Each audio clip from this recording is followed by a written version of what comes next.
हुकूमत का पहला बाज़ाब्ता सालाना टैक्स फ्री बजट माली साल 2024-25 हाज़िर खिदमत है।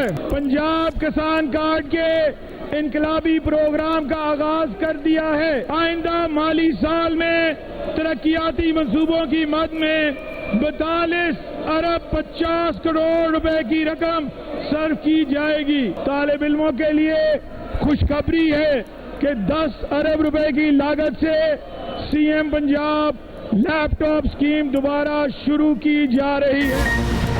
पंजाब का 5,446 अरब का टैक्स फ्री सरप्लस बजट पेश। तनख्वाहों में 20 से 25 और पेंशन में 15% इजाफा। कम अज कम उजरत 32,000 से बढ़ाकर 37,000 रुपए मुकर्रर। तरक्याती मंसूबों के लिए 842 अरब रुपए मुख्तस। रेवेन्यू हदफ 960 अरब रुपए रखे गए। ज़रूरी आलात के लिए 26 अरब, किसान कार्ड के लिए 10 अरब रुपए मुख्तस। लैपटॉप स्कीम के लिए 6 अरब, PKLI एंडोवमेंट फंड के लिए 5 अरब रुपए मुख्तस।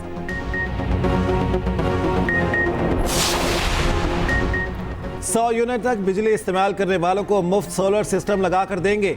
अपनी छत अपना घर प्रोग्राम के जरिए हर गरीब को घर फराहम करेंगे। 5 मरले का घर बनाने के लिए कर्ज देंगे।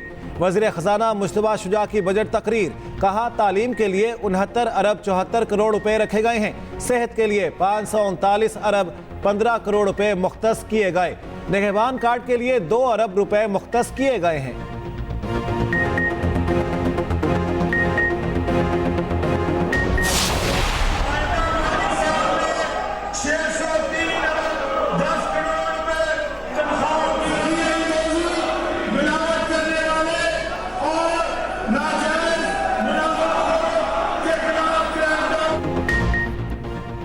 पंजाब असम्बली के बजट इजलास में ऑपोजिशन का एहतजाज और हंगामा। स्पीकर डायस का घेराव कर लिया। बजट की कॉपियां फाड़कर उछाल दी। शदीद नारेबाजी। ऐवान मछली मंडी बन गया। सुन्नी इत्तेहाद काउंसिल के अरकान बाजू पर स्याह पट्टियां बांधकर शरीक हुए। वफाक के बाद पंजाब के बजट पर भी पीपल्स पार्टी को तहफ़्फ़ुज़ात। हुकूमती इत्तेहादी पीपल्स पार्टी का बजट इजलास का अलामती बाइकॉट। अली हैदर गिलानी कहते हैं इजलास में अलामती तौर पर 2 अरकान शरीक। पीपल्स पार्टी को बजट तैयारी की मुशावरत में शामिल नहीं किया गया। इन हालात में बजट पर हुकूमत की हिमायत नहीं कर सकते।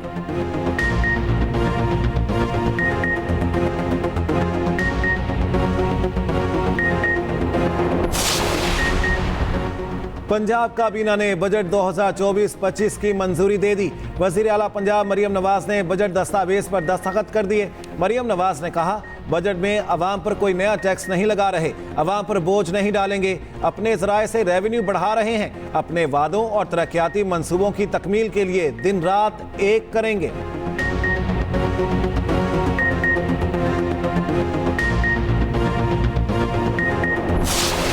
एंड टू एंड डिजिटाइजेशन हम करने जा रहे हैं और आज सुबह भी उस पर मीटिंग हुई है। उसका मकसद ही एक है कि ह्यूमन इंटरवेंशन को जितना कम किया जा सके, उसमें ट्रांसपेरेंसी भी आएगी, क्लाइंट सर्विस भी बेहतर होगी, करप्शन भी उसमें कम होगी। प्रोग्रेसिव टैक्स सिस्टम के तहत ज्यादा आमदन वालों पर ज्यादा टैक्स का निफाज। इसी तरह नॉन फाइलर्स के लिए कारोबारी ट्रांजैक्शंस के टैक्स में नुमाया इजाफा 60 से 80 रुपए की तजवीज है। ये हम पहले दिन नहीं लगाने जा रहे। जो इसमें इजाफा होगा तो वो बतदरीज इजाफा होगा। आपकी तकलीफ को तस्लीम करते हुए गुजारिश इतनी सी है, कुछ वक्त दें। इंशाल्लाह ताला जब हमारे पास दिखाने को कुछ होगा तो हम आगे अगले लोगों से आसानियां भी ले सकते हैं और आप लोगों तक पहुंचा सकते हैं। जो शख्स पहली स्लैब के अंदर सबसे ज्यादा अमाउंट के ऊपर जाता है, 1 लाख रुपए महीने की तनख्वाह लेता है, जो मिडिल क्लास से तल्लक रखता है, उसका जो बोझ है महीने का वो 1000 या 1200 या 1500 रुपए बढ़ा है। पर यह भी तो बता देना कि वहां पे अगर इसको बचाते तो किसके ऊपर डालते। वफाकी हुकूमत तनख्वाहदार तबके पर टैक्स लगाने के दिफा पर कायम। मुआशी टीम ने सहाफियों के बार बार सवालात और एतराज़ात मुस्तरद कर दिए। कहा तनख्वाहदार तबके को टैक्स ना बढ़ाते तो किस पर लगाते। आवाम को जो रिलीफ देना चाहते थे वो नहीं दे सके। अली परवेज मलिक ने रिलीफ देने के लिए वक्त मांग लिया। हुकूमती वज़रा की पोस्ट बजट प्रेस कॉन्फ्रेंस। वज़ीर ख़ज़ाना मोहम्मद औरंगज़ेब ने कहा ज्यादा आमदन वालों पर ज्यादा टैक्स, किसी को एतराज नहीं होना चाहिए। सबको टैक्स नेट में लाने के सिवा कोई चारा नहीं। टैक्स का निजाम मुकम्मल तौर पर डिजिटल करेंगे। पेट्रोलियम लेवी में बतदरीज इजाफा होगा। नॉन फाइलर के लिए बिजनेस ट्रांजैक्शन पर टैक्स में इजाफा किया जा रहा। मजीद कहा, हुकूमत जिस सेक्टर से निकल जाए उतना ही बेहतर है।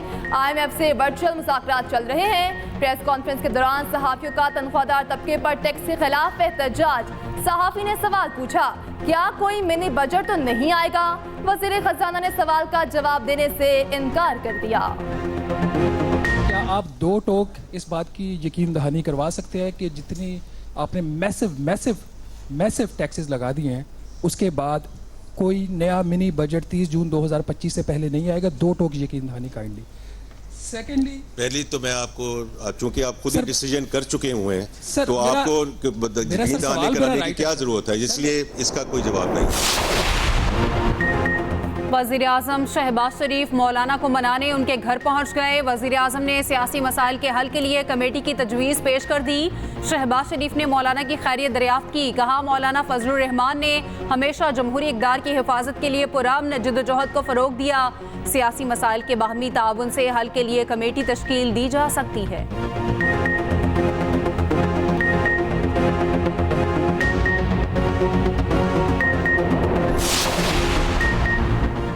टैक्सों से भरे बजट पर IMF का इजहार इत्मीनान। नए प्रोग्राम के लिए स्टाफ लेवल मुआहिदा रवा माह तय पाने का इम्कान।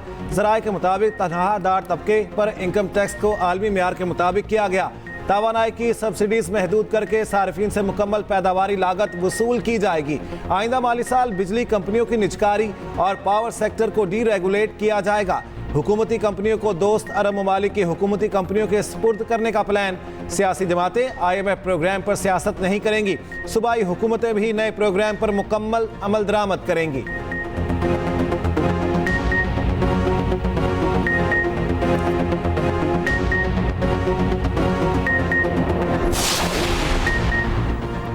कारोबारी बरादरी का विफाकी बजट पर एतमाद का इजहार। पाकिस्तान स्टॉक एक्सचेंज में जबरदस्त तेजी। 100 इंडेक्स तारीख में पहली बार 74,000 की नफसियाती हद अबूर कर गया। कारोबार के दौरान 3,410 पॉइंट्स का इजाफा। 100 इंडेक्स 74,208 पॉइंट्स पर बंद हुआ। उधर इंटरबैंक में डॉलर 5 पैसे इजाफे से 278 रुपए 65 पैसे का हो गया। फी तोला सोने की कीमत में 1,200 रुपए कमी से 2,40,700 की सतह पर आ गई। कुर्बानी की बात आए तो पाकिस्तान के अवाम ने, और जब अयाशी की बात आए तो अशराफिया आगे आगे हो। इस मुल्क में सियासी इस्तेकाम जब तक नहीं आएगा, जब तक अवाम के मैंडेट को उसके मुस्तहिक लोगों को नहीं दिया जाएगा, जब वो लोग जो कि सही मानों में जीते हैं वो पार्लियामेंट में बैठे होंगे और वो लोग जो नहीं जीते वो बाहर होंगे, तो कैसे आप तवक्को करते हैं कि इस मुल्क में एक पॉलिटिकल या एक सियासी इस्तेहकाम आएगा? तहरीक इंसाफ ने वफाकी बजट को जहरे कातिल करार दे दिया। सेनेट में बजट पर बहस। अपोजिशन लीडर शिबली फराज ने कहा, तनख्वाहदार तबके पर मजीद टैक्स लगा दिए गए। अशराफिया ने हमेशा गरीब तबके का खून चूसा। निचले तबके के मुलाजमीन का जीना मुहाल हो गया। PTI और अवाम एक तरफ खड़ी, गैर कानूनी हुकूमत दूसरी तरफ खड़ी है। सेनेटर इरफान सदीकी ने कहा, मुस्लिम लीग नून ने 2018 में कशकोल तोड़ दिया था। PTI ने मुल्की तारीख में सबसे ज्यादा कर्जा लिया। आप IMF के दरवाजे पर नारे लगाएंगे तो क्या होगा?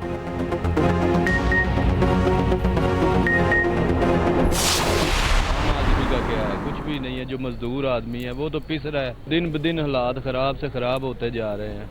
रिलीफ तो मिला है सरकारी महकमे वालों को, हमें क्या मिला है? हमने तो यही मजदूरी करनी है ना अपनी। मुल्क की तरफ किसी का कोई ध्यान नहीं है कि यार कोई बजट में कोई अच्छा हो जाए, कोई लेबर को हमारी कोई 2 टाइम की सुख की रोटी खा ले।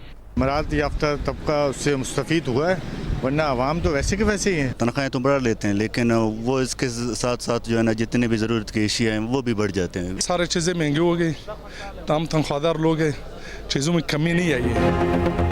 हुकूमत ने टैक्स हदफ पूरा करने के लिए बोझ तनख्वाहदार तबके पर डाल दिया। सफ़ेद पोश तबके में बेचैनी की कैफियत। बोझ से निजी शोबे के मुलाजमीन सबसे ज़्यादा मुतासिर होंगे। शहरी कहते हैं, तनख्वाहों से हुकूमत का खजाना भरें या बच्चों का पेट।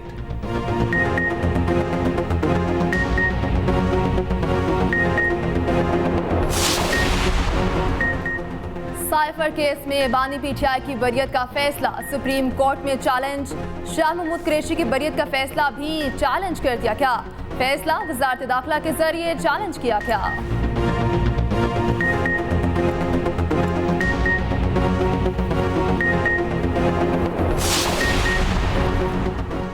इस्लामाबाद हाई कोर्ट का इद्दत केस का फैसला 1 माह में करने का हुक्म। सजा मुअत्तली की दरख्वास्त पर 10 रोज में फैसला सुनाने का हुक्म। इस्लामाबाद हाई कोर्ट ने सेशन कोर्ट को हिदायत कर दी। जस्टिस मियां गुल हसन सेशन अदालत में मरकजी अपीलों की समाअत मुलतवी। समाअत डिस्ट्रिक्ट एंड एडिशनल सेशन जज अफजल मोजोका ने की। वकला ने इस्तदा की। हाई कोर्ट ने 10 दिन में सजा मुअत्तली की दरख्वास्त पर फैसले का कहा है। ईद से पहले फैसला कर दें। जज ने रिमार्क्स दिए, मेरी कोशिश है ज्यादातर जमानतें ईद से पहले फाइनल कर दूं।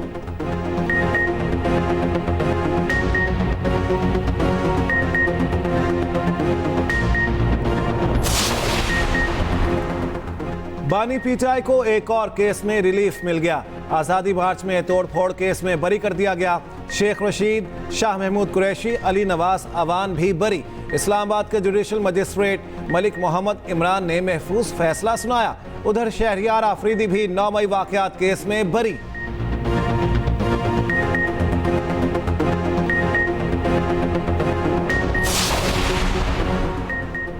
इस्लामाबाद हाई कोर्ट के हुक्म पर पीटीआई का मरकजी सेक्रेटेरिएट डीसील जस्टिस सरदार एजाज इसहाक खान ने बैलेट मुकर्रर करके ऑफिस डीसील करने का हुक्म दिया। जराये के मुताबिक बैरिस्टर गौहर, रऊफ हसन और दीगर क़यादत कुछ देर में सेक्रेटेरिएट पहुंचेगी। कुरान ख्वानी भी करवाई जाएगी।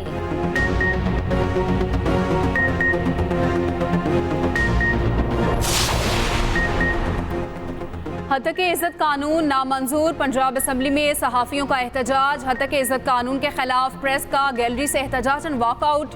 सदर लाहौर प्रेस क्लब अरशद अंसारी कहते हैं हतक इज़्ज़त कानून इजहार राय के खिलाफ काला कानून है। सहाफ़ियों का स्याह पट्टियां बांधकर पंजाब असम्बली की सीढ़ियों पर एहतजाज। उधर पंजाब असम्बली में अपोजिशन लीडर ने हतक इज़्ज़त कानून लाहौर हाई कोर्ट में चैलेंज कर दिया।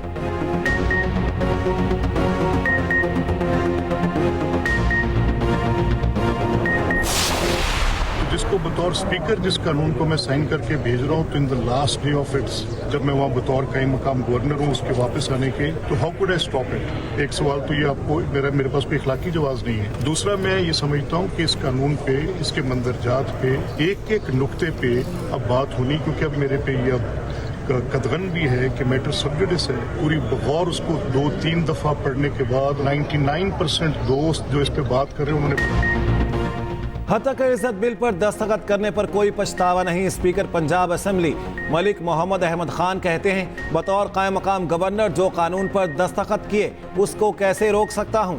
वज़ीर इत्तलात अज़मा बुखारी कहती हैं हतक इज़्ज़त बिल पर एहतजाज करना सहाफ़ियों का हक है। बिल में 2 तरामीम सहाफ़ियों के कहने पर की गई। हतक इज़्ज़त बिल का मामला अदालत पर छोड़ते हैं।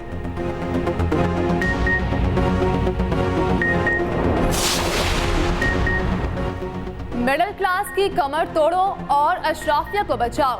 बदकिस्मती से हर हुक्मरान जमात की यही पॉलिसी रही है। अमीर जमात इस्लामी हाफिज नेमुररहमान कहते हैं IMF की गुलामी की दस्तावेज को बजट का नाम दिया क्या? बड़े जागीरदारों को टैक्स नेट में क्यों नहीं लाया जाता?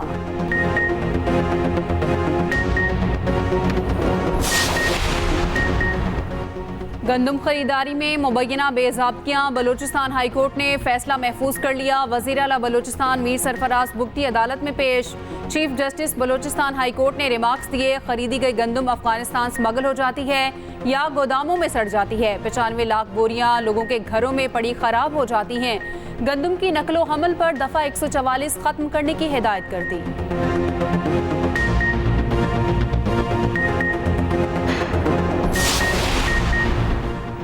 पाकिस्तान और भारत के दरमियान खतूत का कोई तबादला नहीं हुआ। भारतीय मीडिया हमेशा कयास आराइयों पर मबनी रिपोर्टिंग करता है।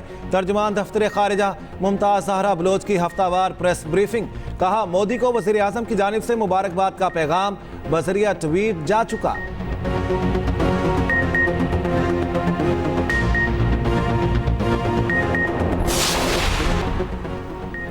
INL वफ्द की सीनियर वजीर शर्जील इनाम मेमन से मुलाकात। मनशियात की स्मगलिंग के खिलाफ इकदाम पर तबादला ख्याल। शर्जील मेमन ने वफ्द को excise and narcotics control department के इकदाम से आगाह किया। वफ्द ने इंसदादी मनशियात में हुकूमत सिंध की कोशिशें काबिल सताइश करार दी। शर्जील इनाम मेमन बोले, मनशियात के खिलाफ जंग हम सब का मुश्तरका मिशन है। तालीमी इदारों को मनशियात से पाक करना है।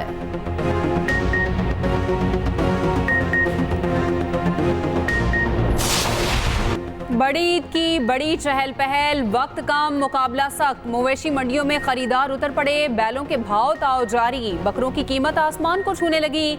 खरीदार ज्यादा कीमतों का शिकवा करने लगे। व्यापारियों ने जानवरों की महंगी खुराक का रोना रो दिया।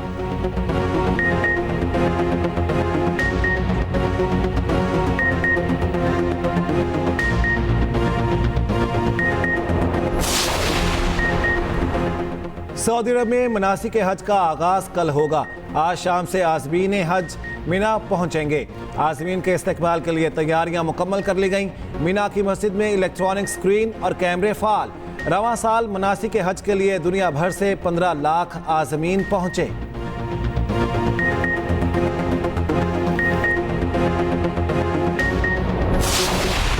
T20 वर्ल्ड कप में आज बांग्लादेश और नीदरलैंड्स मध्य मुकाबिल होंगे। मैच 7:30 बजे किंग्सटाउन में शुरू होगा। उधर वेस्ट इंडीज ने न्यूजीलैंड को 13 रन से शिकस्त दे दी। वेस्ट इंडीज टीम सुपर 8 मरहले में पहुंच गई। भारत ने भी सुपर 8 मरहले के लिए क्वालिफाई कर लिया। ग्रुप मैच में तीसरी फतह, अमेरिका को 7 विकेटों से शिकस्त।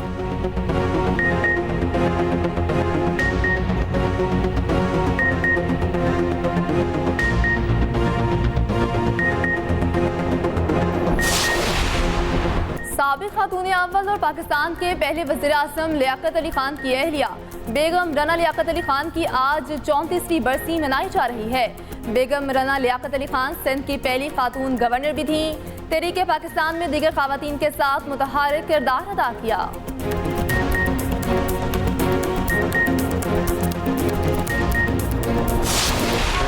और ऐसी आवाज़ जो अब ढूंढे ना मिलेगी। शहनशाह गज़ल उस्ताद मेहदी हसन को मदाहों से बिछड़े 12 बरस बीत गए। मेहदी हसन ने 25,000 से ज़ायद फिल्मी गीत और गज़लें गाई। उनकी मधुर आवाज़ रहती दुनिया तक चाहने वालों के कानों में रस घोलेगी।